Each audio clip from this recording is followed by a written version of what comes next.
Jairo Boliedo po, Rappler reporter. Nandito pa rin tayo sa labas ng Senate kung saan nagkaroon ng shooting incident Wednesday night, May 13, pasado alas 12 na po.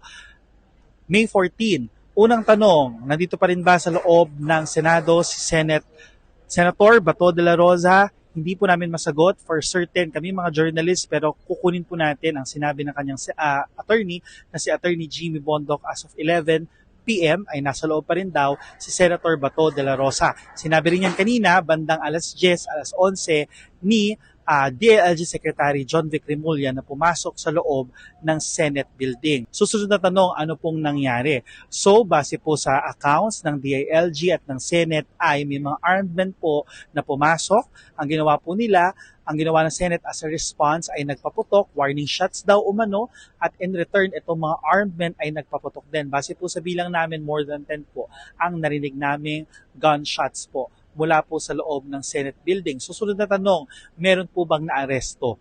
Wala. Wala pong naaresto. Kaya kailangan itanong yan. Bakit po hindi hinabol? Bakit walang aresto nangyari? Pero kung tatanungin po si DILG Secretary Remulla, walang in custody. Wala silang hawak. Susunod, ano pong motibo? Hindi pa rin daw alam ng DILG at ng Senate ang motibo, although they have people in mind. Susunod na tanong, may suspect na po ba? May persons of interest na po ba? Wala rin po. Kasi nung kinaklarify natin yung mga ganung mga bagay, ayaw sumagot directly ng DILG at ng Senate. So, susunod na tanong din po, ano po ba ang mga susunod na hakbang mangyayari po dito sa loob ng Senate?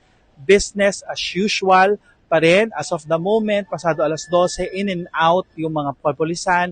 Nakita natin kanina pumasok ang Criminal Investigation and Detection Group Unit ng PNP. Yung forensics unit nila ay nandito para investigahan itong nangyaring barilan. Sabi rin kanina ni Senate President Alan Peter Cayetano ay sweep, check nila yung mga dito, yung mga facilities para siguraduhin na safe na ito. In and out din, kanina pa, si PNP Chief Jose Melencio Nartates Jr. as of the moment, 12 pasado alas 12, May 14, nandun pa rin siya sa loob. Kasama niyo po si Interior Secretary John Vic Remulla. Marami pong tanong sa inyong sipan, ganun din po sa aming mga media. Pero ang importanteng tanong po dito ay ano po ba talaga ang nangyari?